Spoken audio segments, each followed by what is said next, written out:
슬퍼하느냐 왜 걱정하느냐 무엇 두려워하느냐 아무 염려 말아라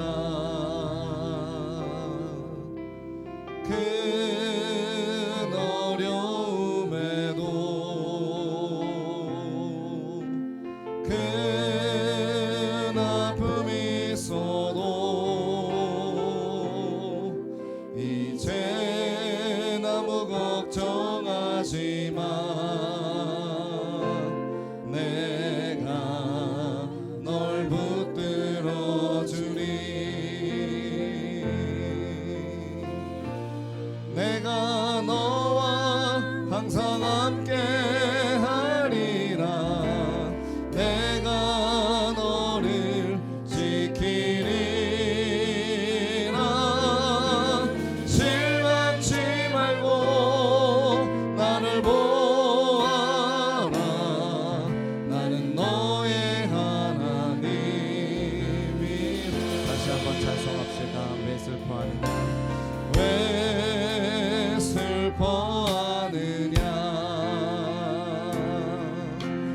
왜 걱정하느냐 무엇 두려워하느냐 아무 염려 말아라 큰 어려움에도 큰 아픔이 있어도 이제 아무 걱정하지 마 내가 널 붙들어 주리 내가 너와 항상 함께 하리라 내가 너를 지키리라 실망치 말고 나를 보아라 나는 너의 하나님이 내가 너와 함께 하리라 내가 너와 항상 함께 하리라 내가 너를 지키리라 실망치 말고 나를 보아라 나는 너의 하나님이라 믿음이 없이는 기쁘시게 못하나니 고된 수고도 다 헛될 뿐이라 믿음이 없어서 무너진 삶의 모든 자리에 다시 주님을 기다 믿음이 없이는 기쁘시게 못하나니 주를 찾는 자 반드시 만나리 믿음이 없어서 무너진 삶의 모든 자리에 다시 우리 주님을 기다리는 마음 가지고 옆에 계신 분과 인사하실 때에 오늘도 잘 오셨습니다. 은혜 많이 받으세요. 이렇게 인사하실까요? 오늘도 잘 오셨습니다. 은혜 많이 받으세요. 감사합니다. 고맙습니다. 사람들이 가지고 있는 기억 속에 처음이라고 하는 것은 굉장히 특별한 의미를 가지고 있습니다. 예를 들면 사랑하는 남편과 아내가 서로 만나기 전에 연애하잖아요. 연애할 때 얼마나 많은 데이트를 하겠습니까? 데이트를 많이 해야 결혼에까지 꼴이 날 수 있는 거니까. 그런데 유독 처음 만난 날은 늘 사람들이 기억하게 되는 거죠. 사모님과 제가 어떻게 만나는지 궁금하시죠? 궁금하면 500원. 다음에 말씀드릴게요. 네, 저 뒤에 사모님 앉아 계시기 때문에 말할 수가 없습니다. 그 그런데 제가 이제 뭐 상황은 잘 기억 뭐 말씀드릴 수 있지만 제가 이렇게 처음 만났을 때 뒤에 이렇게 그 혼자 웃으면 어떡해요, 사모님. 뒤에 이렇게 후광이 비치는 것 같은 느낌이 있었어요. 그래서 저 사람을 꼭 따라가야 되겠다. 이렇게 해서 제가 따라갔던 기억이 납니다. 제가 좀 용감했거든요. 그래서 이렇게 후광을 비치는 사람 제가 따라가고 그랬습니다. 그래서 그때 처음 제가 이제 기억을 하고 있고, 그리고 또 하나 이제 기억할 수 있는 건 누구나 새로운 자녀를 처음 자녀를 얻었을 때, 첫 아이가 태어났을 때 그 아이를 품 안에 안았던 그 기억을 잊지를 못하는 거예요. 특별히 저는 둘째 서준이가 태어났을 때 그 기억을 잊지 못하는데요. 큰 아이는 자연분만해서 출산했는데 제가 얼마나 기도 많이 했겠어요. 큰 아이니까. 근데 둘째는 한번 출산하고 나니까 자연이 태어나는 줄 알고 별로 기도 안 했던 것 같아요. 그랬더니 사모님이 이제 출산하다가 그 산도에 아이가 껴서 졸도하셨어요. 그래서 막 이렇게 소리는 막 이제 심장 소리를 막 이렇게 들리면서 막 정신을 잃었으니까 어떻게 할 줄 제가 몰라가지고 거기 병원에서 간호사, 의사 선생님 막 이렇게 소리를 막 질렀어요. 막 응급비가 오셔가지고 이제 응급으로 수술했거든요. 수술해서 아이가 나왔는데 제가 첫애를 탁 받고 나서 둘째를 받고 나서 마음이 좀 원망하는 마음이 드는 거예요. 야 이놈 자식 왜 잘 안 나오고 엄마 이렇게 힘들게 해. 제가 그랬나 봐요. 그랬더니 아기가 가만히 있다가 그 얘기를 듣고 막 울었어요. 아빠가 원망하는 소리를 알았나 봐요. 그래서 제가 둘째 서준이를 보면서 그런 마음이 늘 있어요. 만나자마자 잔소리를 했구나. 그래서 둘째를 볼 때마다 그런 마음이 이제 있습니다. 그러니까 처음 만났던 순간을 늘 기억하게 된다라고 하는 거죠.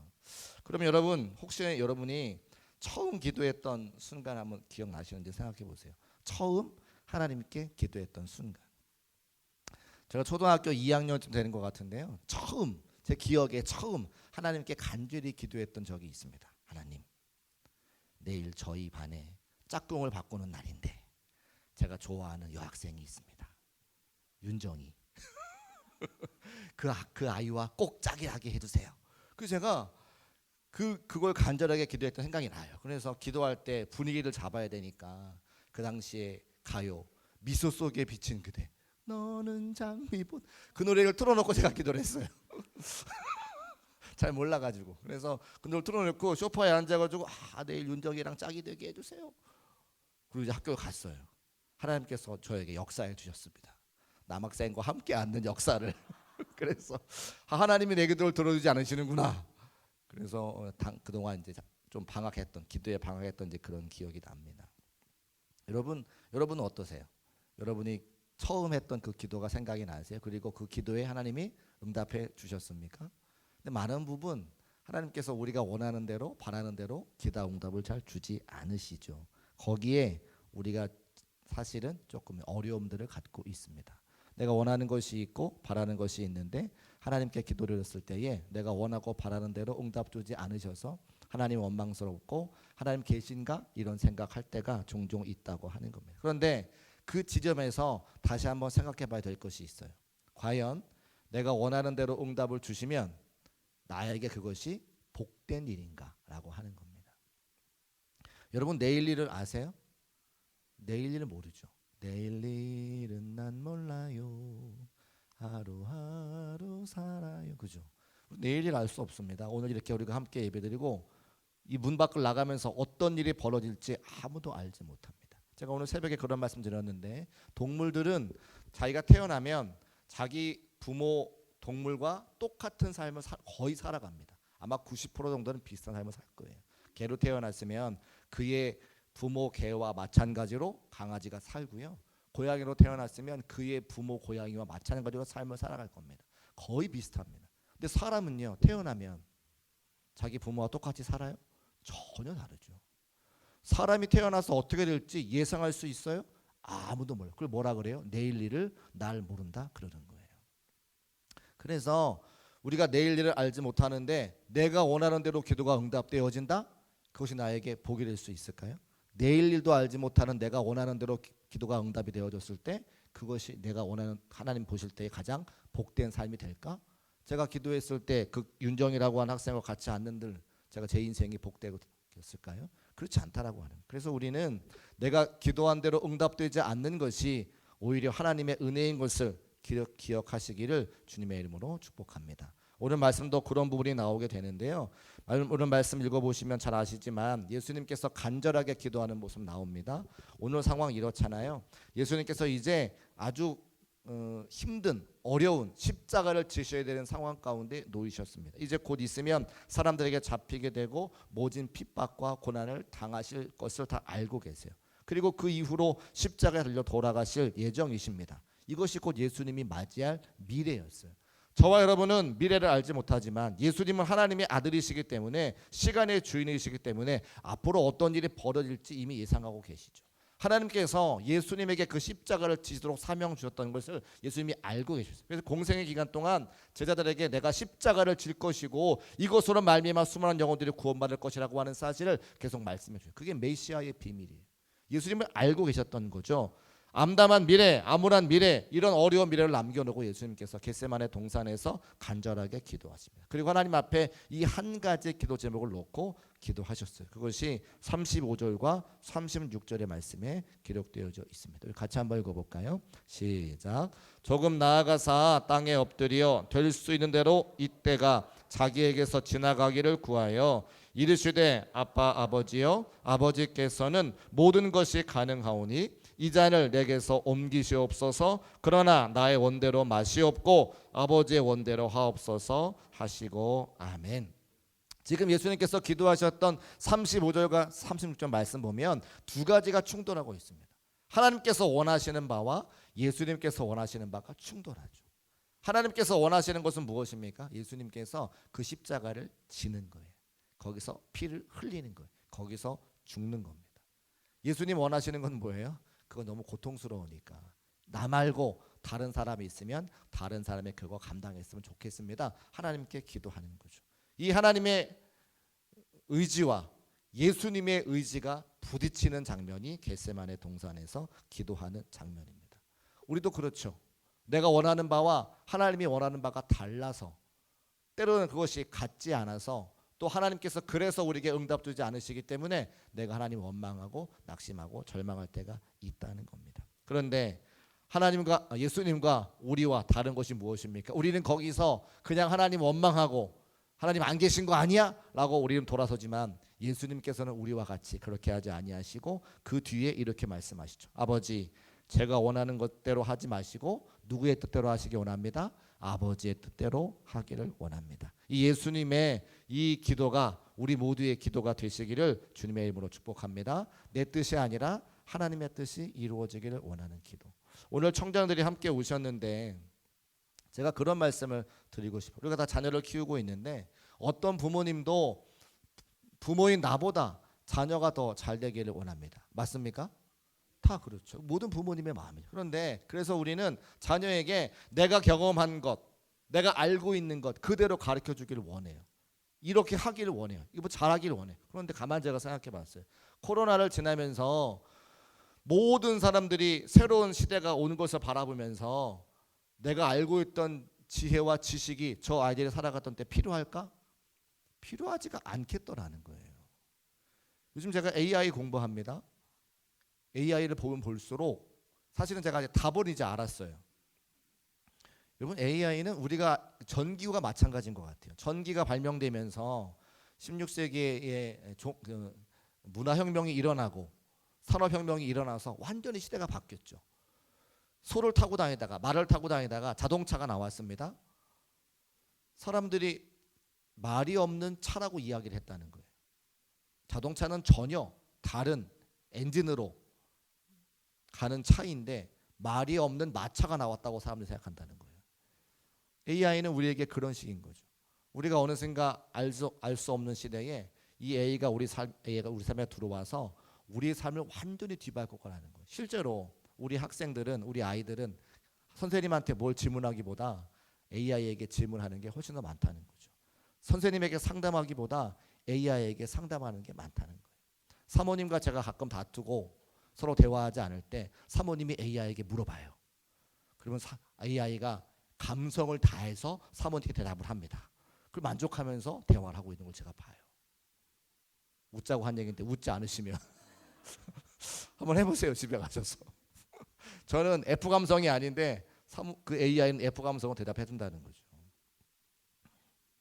그래서 우리가 알고 있는 세대, 우리가 알고 있는 시대가 우리 아이들이 살아가는 시대와 전혀 다른 시대로 살아가는 거예요.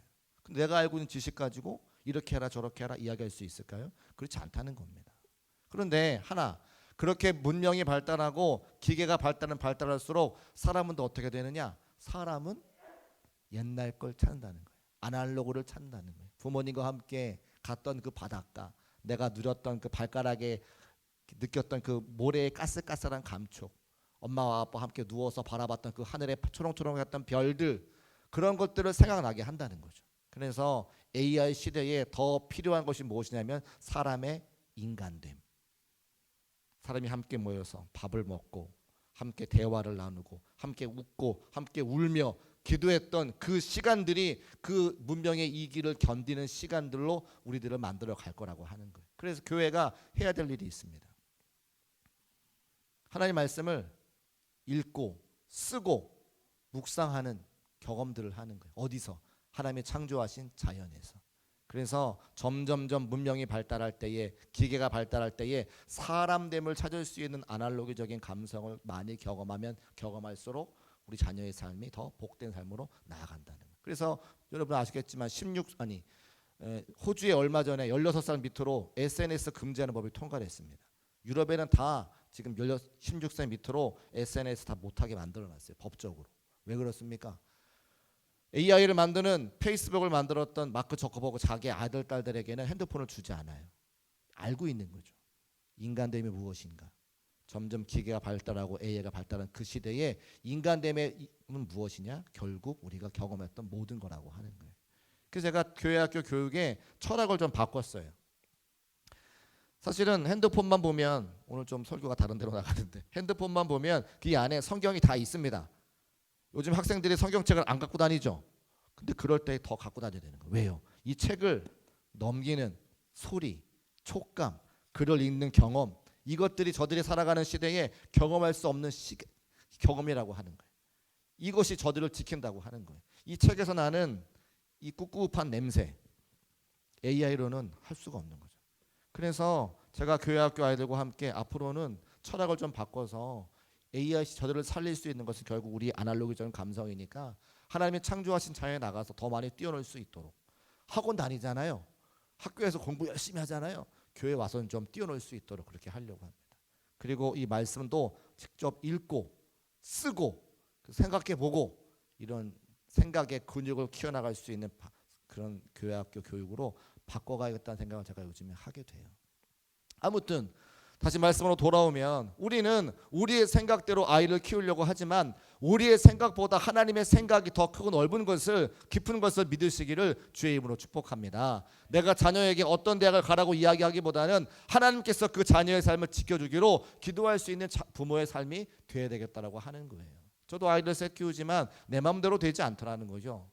내가 그들의 삶을 책임져 줄 수가 없어요. 내일의 삶도 알지 못하는 내가 미래의 삶을 어떻게 제가 알 수 있겠냐고 하는 거죠. 그래서 사랑하는 자녀들을 위해서 어떤 기도를 해야 되느냐? 만물의 지혜가 되신 하나님께서 저들에게 지혜를 주시고 이럴 때 아멘 하시는 거예요. 만물의 지혜가 되신 하나님께서 저들에게 지혜가 되어주시고 이 땅의 주관자가 하나님께서 나의 주관자라고 하는 그 사실을 아이들이 고백할 수 있도록 오늘과 같이 함께 나와서 특송하는 거예요. 그 경험들이 저 아이들을 살리는 것을 꼭 믿으시기를 주의 이름으로 축복합니다. 내 뜻이 하나님의 뜻을 이길 수가 없어요. 여기 제가 후배 목사님들 계시지만 저도 부목사 시절에 워라벨 아침에 일찍 출근하고 밤늦게 퇴근하니까 아이들하고 시간을 보낼 수가 없어서 저도 워라벨 찾았어요. 그런데 제가 그때 하나님께 분명한 음성을 들었어요. 하나님, 저도 아이들과 함께 시간도 보내고 싶어요. 바닷가도 가고 싶고 산에도 가고 싶고 아이들에게 아버지의 사랑을 보여주고 싶어요. 하나님 딱 그러셨어요. 박 목사, 너보다 내가 그 아이들을 더 많이 사랑해. 그렇게 말씀하시는데 제가 할 말이 없다는 거예요. 제가 그 아이들 데리고 들로 산으로 가지 않아도 하나님이 이 아이들을 키울 수 있겠다 약속해 주셨으니까 제가 거기다 두고 뭐 할 말이 없더라는 거예요. 하나님이 우리의 자녀들을 더 많이 사랑하는 것을 믿으시기를 주의 이름으로 축복합니다. 그럼 우리의 해야 될 일은 뭐예요? 하나님의 그 사랑이 우리 아이들에게 경험되어질 수 있도록 아이들이 말씀이 선포되어지는 자리에, 예배가 나오는 자리에 데리고 오는 것이 우리 부모들의 사명이라고 하는 거예요. 그래서 저도 아이들에게 다른 거 얘기하지 않아요. 교회 갔어? 예배 드렸어? 제가 그거 하나 물어봐요. 한 번도 공부하란 말 한 적이 없어요. 가끔 저는요, 우리 아이들 3명인데 성적표를 본 적이 없어요. 지금까지 안 보여줘. 엄마한테는 보여주나 모르겠어요. 저한테는 안 보여줘. 근데 제가 묻지도 않아. 왜? 공부하고 뭐 안 하고 제 관심이 아니야. 아이들이 예배를 잘 드렸나 잘 안 드렸나. 하나님이 저 사랑한다 하셨으니까 책임져 주시겠지라고 하는 믿음 가지고 그냥 가는 거예요. 그래도 잘 컸어요. 안 믿으시네. 제가 볼 땐 잘 컸어요. 저보다 훨씬 나아요. 제가 학교 다닐 때 저희 부모님 속세인 것보다 저희 아이들이 훨씬 나아요. 제가 볼 때는. 그래서 그만큼 제가 그냥 감사한 거죠.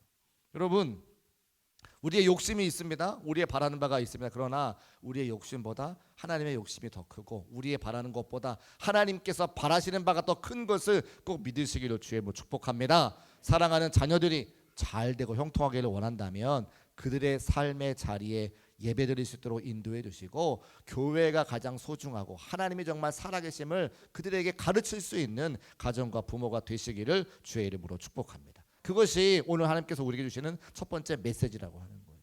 내일도 알지 못하는 너희가 감히 미래의 일을 위해서 기도하느냐? 그렇지 않다는 거죠.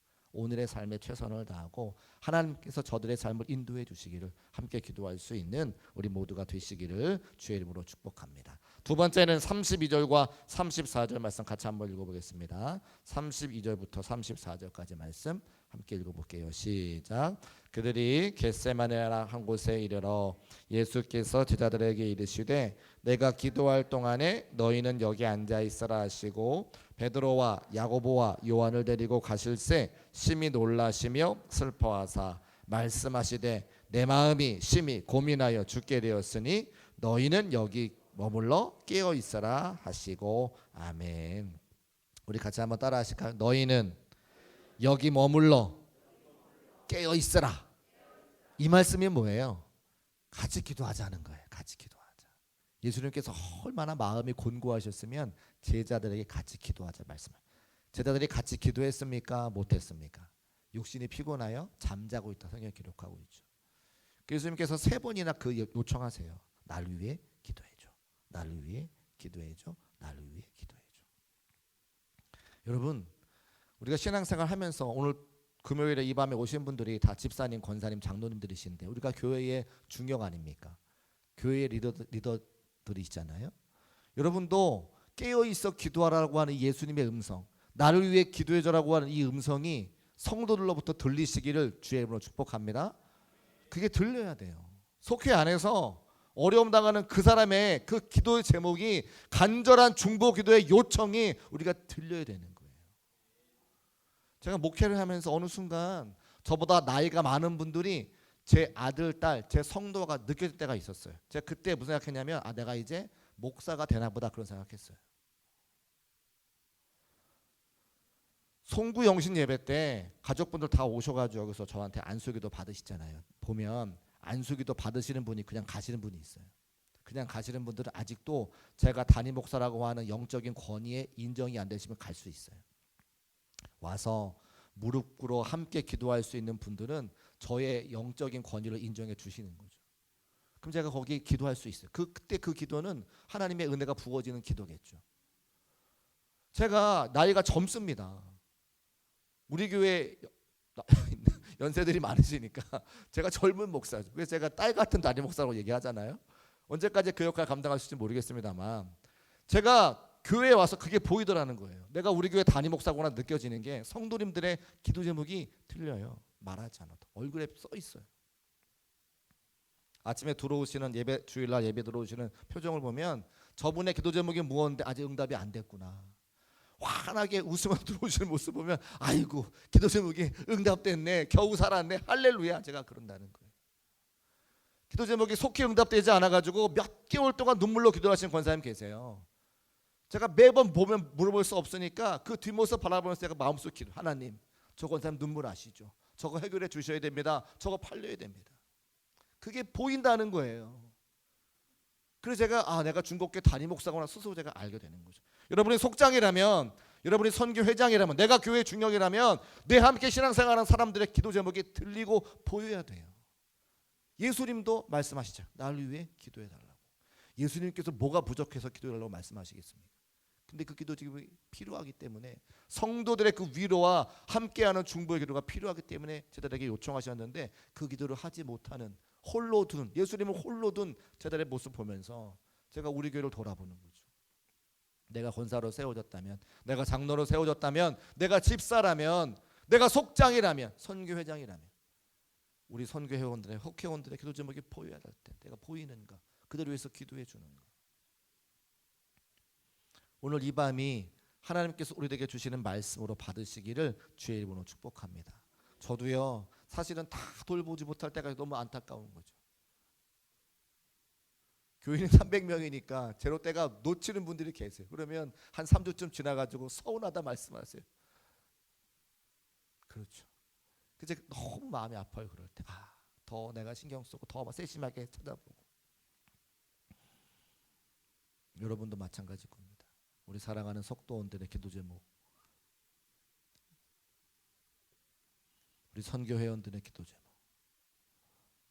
우리 공동체의 기도 제목 꼭 기억하시고 함께 기도할 수 있는 저와 여러분 되시기를 주의 이름으로 축복합니다. 그래서 오늘 하나님께서 우리보다 훨씬 더 우리 자녀들을 사랑하신다.